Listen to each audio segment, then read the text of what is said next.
Physics, chemistry বা math বা science, এটা শেখার জন্য কিন্তু অ্যান্সার মুখস্থ করার কোনো প্রয়োজন। প্রবলেমটা নিয়ে ভাববা, এটাই কিন্তু আমাদের প্রাপ্তি, তোমাদের জন্য প্রাপ্তি।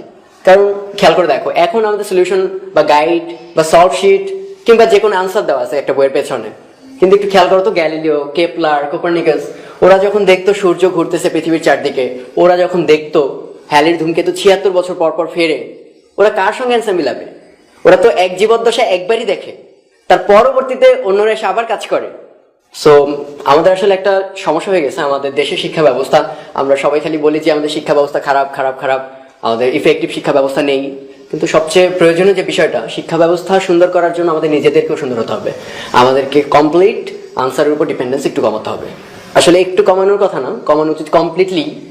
এবং উপরের ক্লাসের বইগুলোতে দেখবা আনসার দেওয়া থাকে খালি বিজোড়গুলোর, খালি জোরগুলোর, কিংবা কয়েকটা সিলেক্টেড প্রবলেমসের। এর অর্থ কি? ওরা কি বাকিগুলো পারে না? অবশ্যই পারে। তার অর্থ হচ্ছে এই যে অ্যান্সার আমি দেবো কেন? তাহলে তুমি কমপ্লিটলি ডিপেন্ডেন্ট। ওই অ্যান্সার মিলানোর জন্য কোন প্রক্রিয়া আগানো লাগে, তোমার থিওরি ক্লিয়ার না। অ্যান্সার মিললে তখন বলছো যে আমার থিওরিটা বোধহয় এমন হলেই ভালো হয়, বাকিগুলো ভুল। হ্যাঁ, তাই থিওরিটিক্যালি সঠিক যদি তুমি থাকো, সঠিক অ্যান্সার আসতে বাধ্য। আমি ম্যাক্সিমাম সময় তোমাদের উদাহরণ থেকে অঙ্ক দেখাবো, কারণ অনুশীলনীর গুলো সলভ করা তোমাদের দায়িত্ব। কে কতগুলো অঙ্ক অ্যান্সার করতে পারে এটার চেয়ে অনেক বেশি ইম্পর্টেন্ট কে অঙ্কগুলো নিজে নিজে করতে পারে। মনে করো আমি তোমাকে একটা একটা একটা করে ধরে ধরে অঙ্ক শিখিয়ে দিলাম, অনুশীলনীর 10টা, এবং তুমি সুন্দর ওই 10টা করতে পারো।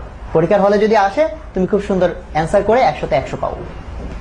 আর অন্যদিকে একটা ছেলে, তাকে কেউ শিখিয়ে দেয় নাই, সে 10টা অঙ্ক পারে না, সে মনে করো মাত্র 5টা পারে বা 6টা পারে, বাট নিজে চেষ্টা করে পারে। পরীক্ষার হলে ও হয়তো ফুল মার্কস পাবে না, বাট আমার বিবেচনায় এবং পুরা বিশ্ব এখন যেভাবে বিবেচনা করে, সেই বিবেচনায় সেকেন্ড ছেলেটাই উত্তম, কারণ সে অঙ্ক নিজে করতে পারে। কে কত বেশি অঙ্ক করতে পারলা তাতে কিছু আসে যায় না, কারণ যে প্রথম ছেলে সে অন্যেরটা দেখে দেখে শিখেছে। এটা এক ধরনের চুরি, নকল বা কপি বিদ্যা, যে একজন সাথে আমি কপি করেছি, কপি করে আবার পেস্ট করে দিলাম, মানে এক ধরনের কি বলে, এক ধরনের চুরি বিদ্যাই বলা চলে এটাকে। যদি এই যোগ্যতা তৈরি না হয়, তাহলে আসলে পড়ালেখার কোনো অর্থ থাকবে না তোমার।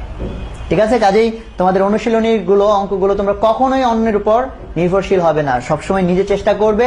নিজে চেষ্টা করে এক অঙ্ক করতে যদি একদিনও চলে যায়, আমি বলবো তোমার সময় নষ্ট হলো না, বরং তোমার ওই সময়টাই ব্যবহার হলো ঠিক মতো। কারণ ওই একদিনে যত রকম চিন্তা তুমি করবা, তার মধ্যে ম্যাক্সিমাম করবা করো। ভুল চিন্তা করাটাও ইম্পর্টেন্ট, কারণ ভুল চিন্তা করতে করতেই মানুষের ব্রেইন খুলে এবং সে একসময় শুদ্ধ চিন্তা করা শিখে। কাজেই এটা কিন্তু খেয়াল রাখবা, অঙ্ক নিজে নিজে করা চাই।